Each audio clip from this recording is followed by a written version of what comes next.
नमस्कार दोस्तों, कैसे हैं आप लोग। आशा है आप लोग अच्छे होंगे। दोस्तों, आज की कहानी है सुभद्रा कुमारी चौहान की कहानी, राही। तेरा नाम क्या है? राही। तुझे किस अपराध में सजा हुई है? चोरी की थी सरकार। चोरी? क्या चुराया था? नाज की गठरी। कितना अनाज था? होगा 5-6 सेर। और सजा कितने दिन की है? साल भर की। तो तूने चोरी क्यों की? मजदूरी करती तब भी तो दिन भर में 3-4 आने पैसे मिल जाते। हमें मजदूरी नहीं मिलती सरकार। हमारी जाति मांगरोरी है। हम केवल मांगते हैं, खाते हैं, और भीख न मिले तो फिर चोरी करते हैं। उस दिन घर में खाने को नहीं था। बच्चे भूख से तड़फ रहे थे।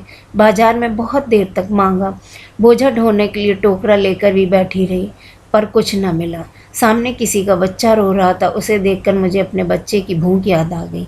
वहीं पर किसी की नाज की गठरी रखी थी। उसे लेकर भागी ही थी कि पुलिस वाले ने पकड़ लिया। अनीता ने ठंडी सांस ली।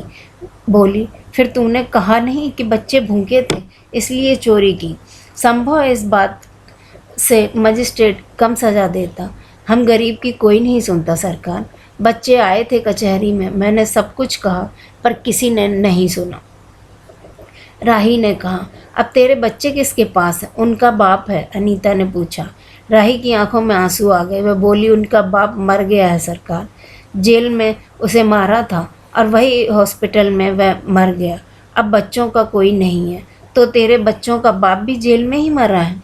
वह क्यों जेल आया था? अनीता ने प्रश्न किया। उसे तो बिना कसूर के ही पकड़ लिया था सरकार। राही ने कहा, ताड़ी पीने का था। 2-4 दोस्त भाई उसके साथ थे। मेरे घर वाले का एक वक्त पुलिस वाले से झगड़ा हो गया। उसी का बदला उसने लिया। 109 में उसका चालान करके सजा दिला दी। वहीं मर गया। अनीता ने एक दीर्घ निश्वास के साथ कहा, अच्छा जा अपना काम कर। राही चली गई।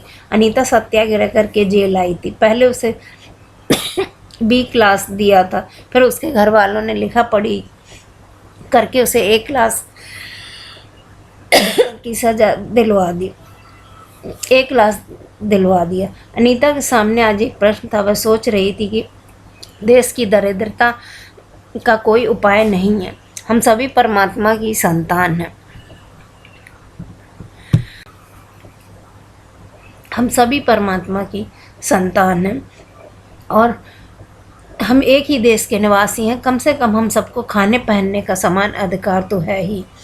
आराम से रहते हैं। कुछ लोग पेट के अन्न के लिए चोरी करते हैं। उसके बाद विचारक की अदूरदर्शिता के कारण या सरकारी वकील के चातुर्यपूर्ण जिरह के कारण छोटे छोटे बच्चों की माताएं जेल भेज दी जाती हैं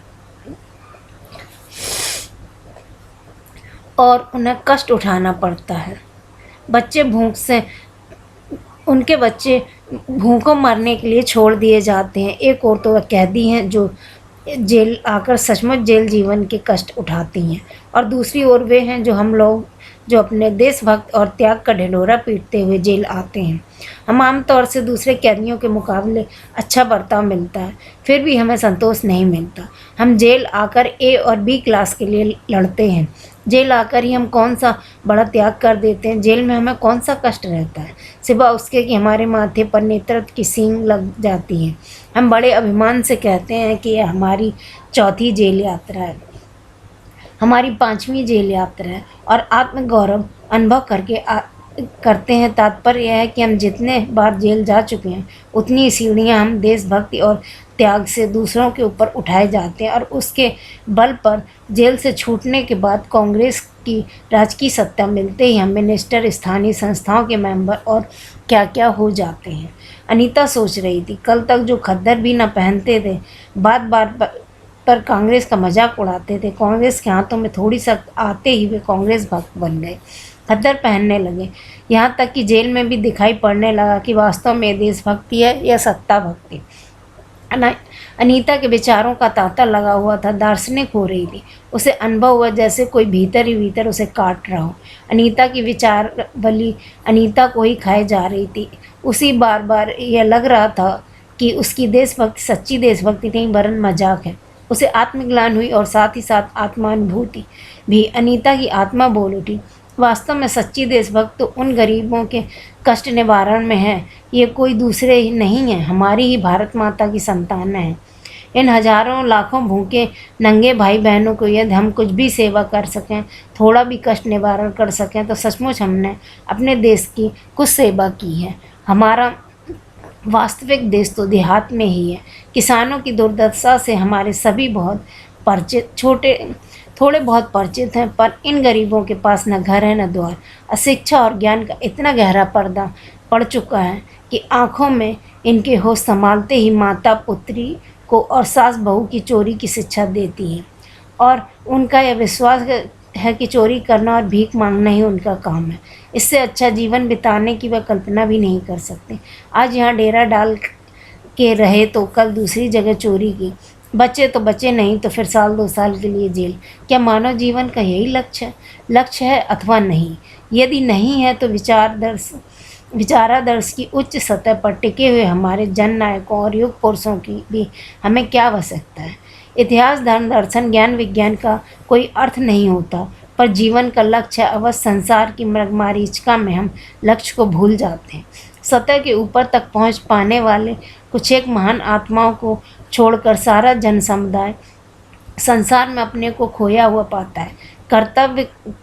कर्तव्य का उसे ध्यान नहीं, सत्य की समझ नहीं, अन्यथा मानवीयता से बढ़कर कौन सा मानव धर्म है? पतिता मानवता को जीवन दान देने की अपेक्षा भी कोई महत्वपूर्ण कार्य है क्या? राही जैसी भोली भाली किंतु गुमराह आत्माओं के कल्याण की साधना जीवन की साधना होनी चाहिए। सत्याग्रही की यह प्रथम प्रतिज्ञा क्यों न हो कि देशभक्ति का यही मापदंड क्यों न बने। अनीता दिन भर इन्हीं विचारों में डूबी रही। शाम को इसी प्रकार कुछ सोचते सोचते सो गई। दोस्तों, आप लोगों को यह कहानी कैसी लगी? प्लीज़, अगर आप लोग इस चैनल पे नए हैं तो प्लीज़ मेरे चैनल को सब्सक्राइब कीजिए, लाइक कीजिए और सपोर्ट कीजिए। इस कहानी का अगला भाग हम बहुत जल्दी लेके आएंगे। धन्यवाद।